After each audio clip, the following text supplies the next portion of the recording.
Hello everyone and welcome to Kim's Cozy Corner. I'm Kim and I am going to do a harvest today and I'm bringing you and I'm going to give you an update on my daughter's garden.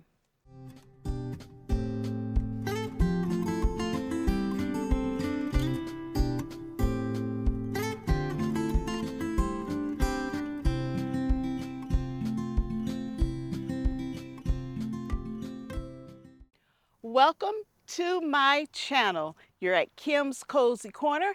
I am in Southwest Ohio. I am in Zone 6B and it is July 11th, and we are going to do a little bit of harvesting and not much. I mean, very little harvesting, but I want to share with you a few other things while I'm doing just a little bit of harvesting.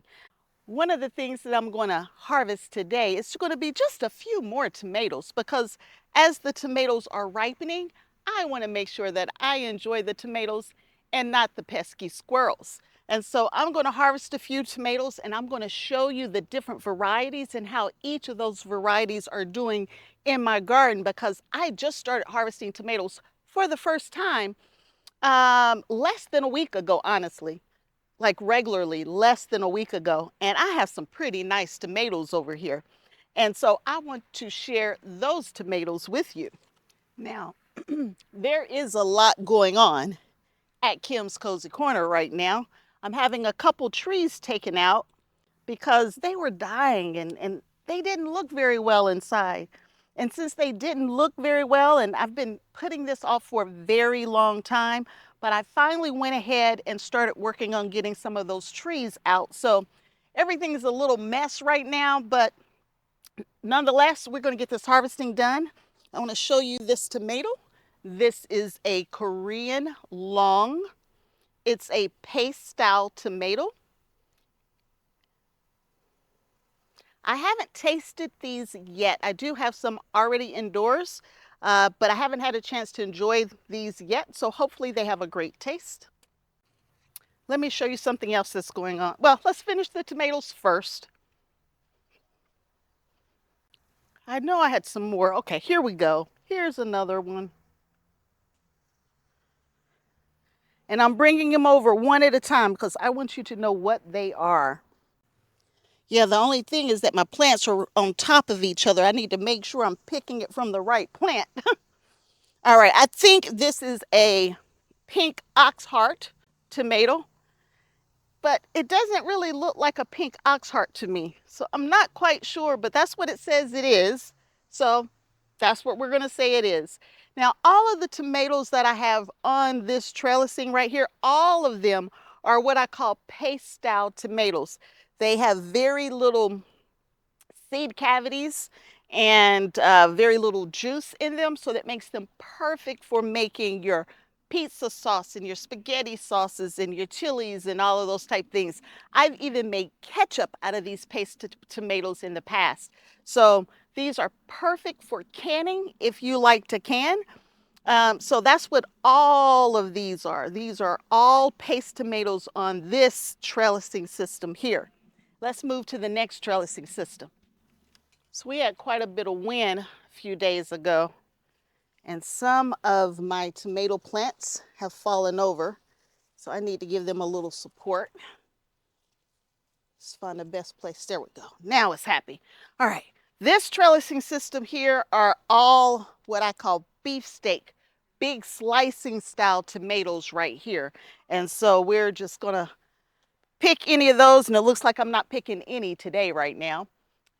But this whole trellising are slicing tomatoes, and you can see these are nice. They're the size of my hand, and that one just fell off. It's blushing. I really didn't mean to pick this right now. It does have a little bit of blush to it, but this is a bodacious tomato, and it really is too early. I didn't really mean to pick it, but here we are, bodacious. Okay, in this area here, I have what I call specialty tomatoes. So these are my black tomatoes, my yellow tomatoes, my orange tomatoes, striped tomatoes, anything other than that standard red That's what I have back here. And guess what? They are getting ripe. So let's pick a few of these.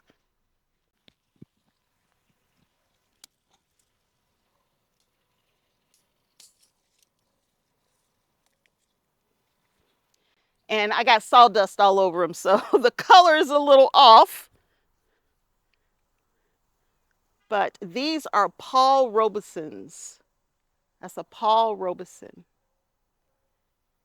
And I've been trying to grow Paul for a couple of years now, and they always die back on me, but I have a really, really nice plant over here that's getting a lot of sawdust because of the tree work behind me. But I hear this is one of the best tasting tomatoes out there from that traditional tomato taste. So we will enjoy these. This is the first, yes, these are the first two Paul Robeson tomatoes. What else we got over here? I saw something else. Okay. This is a big boy. Let me go to the other side.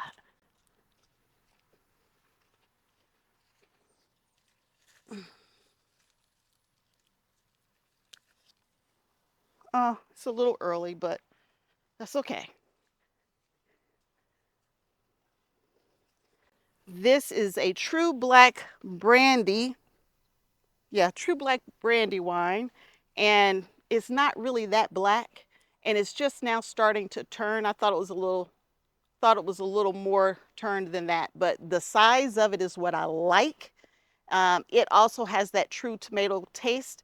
And it's going to have some darker, like dark green shoulders and red on the bottom when it gets done turning. But true black brandy wine.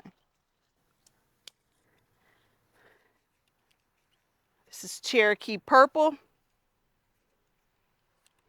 And actually, this is feeling pretty good. A couple more days on it. But Cherokee Purple is still kind of green and hard on the top, but the bottom is already starting to turn. Cherokee Purple, one of my favorite tomatoes. And this one actually has a really good shape. In the years past, every time I tried to grow a Cherokee Purple, it was always misshaped. But this is a very, very nice shaped tomato. That's all I'm picking from here, but I want to show you this one. If it didn't have so much sawdust on it, you would be able to really, really see it. But this is called a black beauty. I mean, it has some of the dark black, and I do mean it's black on top, and it'll be red on the bottom here. But it is one of the darkest tomatoes out there, or the deep, dark black tomatoes. Here's another one down here, down low. And this one actually has got a little red hint to it on the bottom. So this one should be ready here in a couple of days. But that is a black beauty. None of my orange tomatoes are ready yet, or my yellow tomatoes, but they will be ready very, very soon. Let's see what other tomatoes I have. I may have a couple over here. Now, all of the tomatoes over here, all of these are just a variety of things from the beginning of this cattle panel trellis. And if you really like cattle panel trellising, I actually have a video on how to install cattle panel trellising. That's what this is here. But the first half of this trellis is a variety of things. I have yellow tomatoes, white tomatoes. I have the specialty tomatoes in here. Do I have any red? No red over here. But a variety of things kind of just all mixed together based on, you know, the extra tomato plants that I had to put out here. Oh, there's one I can get. I'll go around to the other side. This is a black crim. Black crim. If I can get it off of here. It's got a really funny shape to it right now. So this is a black crim. It's a nice sized tomato. I mean, y'all, that's a tomato right there. I can make a nice sandwich off of that. Black crim, again, from my understanding, I think this is an heirloom tomato and it has that traditional tomato taste. And that's the kind of tomatoes I prefer. I will eat the tomatoes that are super sweet, but I really enjoy that true tomato taste, that acidic taste that they have. So there's that one. And then as we move down the trellising here, I get into what I call my cherry tomatoes. And just to be perfectly honest with you, Most of these haven't made it in the house because as soon as they're ready, y'all, I'll eat them because they're quite delicious. So I'm not going to really pick any of these today, but I have, oh, I might pick one. That thing's huge. I'll pick this one just so I can show it to you. I have a black strawberry, y'all. Look at this. Look at that. Look how beautiful the colors are on that. It's called a black strawberry, and they are extremely delicious, and they are quite huge this year. But that's a black strawberry. I have Sweet 100, which is like an Old Faithful over here. I got some black cherries. They're not quite ready. And then I have a couple over here that I've never grown before. Cluj, C-L-U-J yellow. Cluj yellow. I've never grown it before, and I haven't tasted it before at this point. I think I took some of these in a couple of days ago, but I know that they're not with my tomatoes now. I bet you my daughter ate them. But there's two C-L-U-J yellow. The skins feel a little harder on them. They have a really deep color, but I haven't had it yet. And if I didn't have sawdust all over everything, I would taste them. But there's just way too much sawdust in the garden. I'm going to have to let a good rain come down and wash the garden off again before I can just enjoy anything in the garden. Straight out the garden, I should say, at the moment. And that's all I have ready from a tomato standpoint. But y'all, we're gonna pick a couple of these ears of corn, and we're gonna give that a try. But before I pick the corn, I want to share with you how my daughter's garden is doing. So a few weeks ago, I was in Georgia, and I had a chance to visit my daughter. And while I was there, I helped my daughter set up her first garden. So my daughter and her boyfriend lives in, I forgot what zone they told me it was. I don't remember the zone, but I'll just put it right here. And they're really not outdoorsy people when it comes to gardening and that kind of stuff. Well, let me back up. My daughter doesn't like to be outdoors, and she doesn't like to work in a garden, and she doesn't like to get her hands dirty. And so I helped her set up her first garden, which ended up being a GreenStalk vertical planter and 1 bucket of potatoes. And here's a video of how well her garden's doing.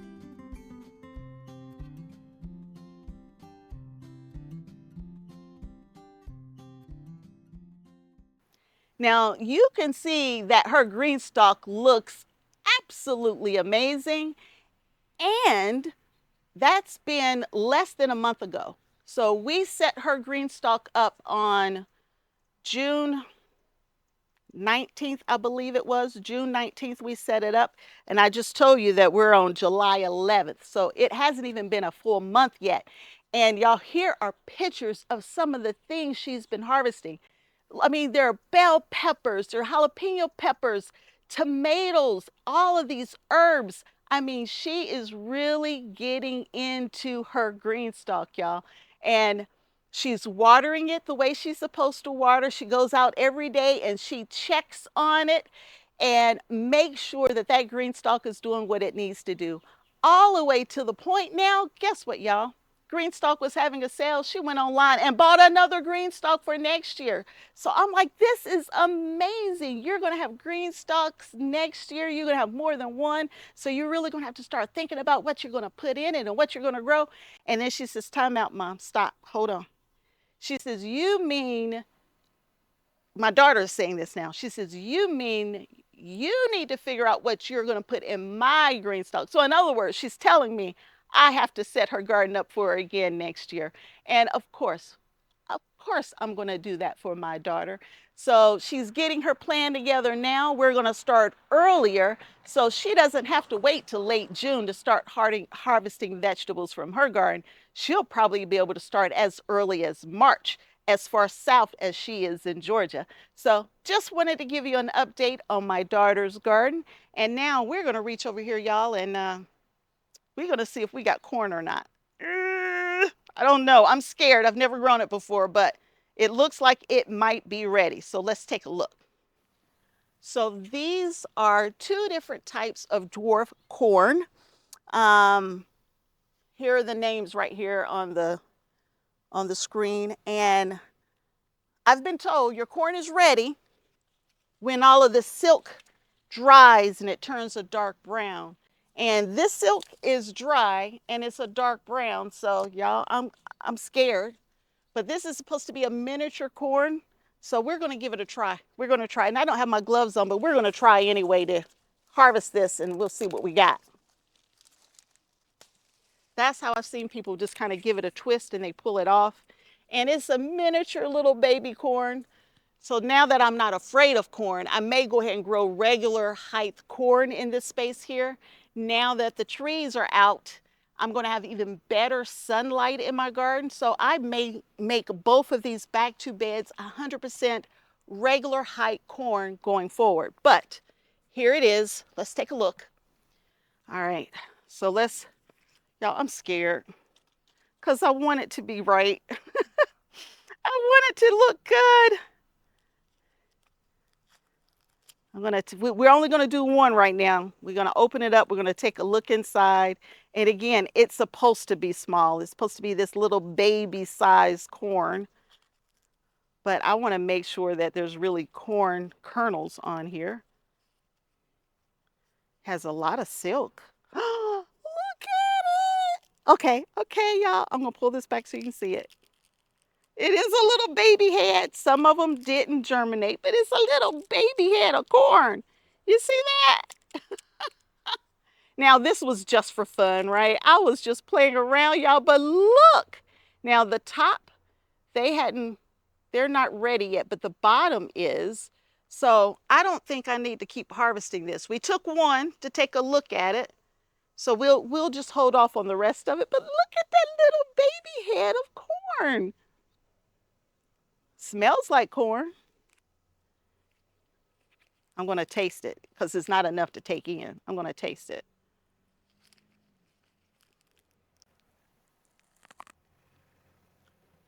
Oh, y'all, that's sweet.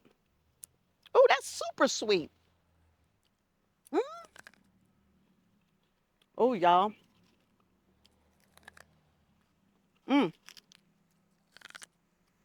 Y'all, this is good. It's super sweet, but it didn't fully fill out.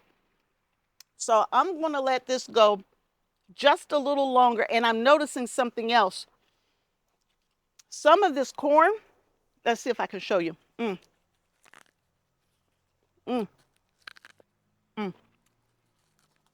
right. Let me show you because that was good. So this is starting to pull away from the stem. A week ago, it was sitting nice and tight to the stem, and now it's starting to pull away. So this one's pulling away, and I see quite a few others pulling away. And that means, well, I don't know for sure, but it looks like the ones that are pulling away are getting nice and thick and full. And so I think the kernels are starting to form on them. But y'all, that corn was good, but it wasn't fully filled out. So we will give it another, I don't know, 3 or 4 days, and then we'll try another one. But here's the good thing, y'all. It didn't go to waste. I'm going to finish eating that piece of corn. Now, I wanted to take this little piece of corn in and show my family what I grew because I've never grown corn before, but might not be anything left by the time we get in the house. But anyway, this was just to pick up a few tomatoes. That's all this was about. and to give you an update on my daughter's garden. If you enjoyed this video, consider giving me a thumbs up and consider subscribing to the channel and consider turning on those notifications so you know when I'm dropping videos. But that's it for today. I'm gonna keep eating this corn. So, until next time, and I hope there will be a next time that you hang out with me, Kim, at Kim's Cozy Corner. Bye. Y'all, this is good for real. I'm not joking.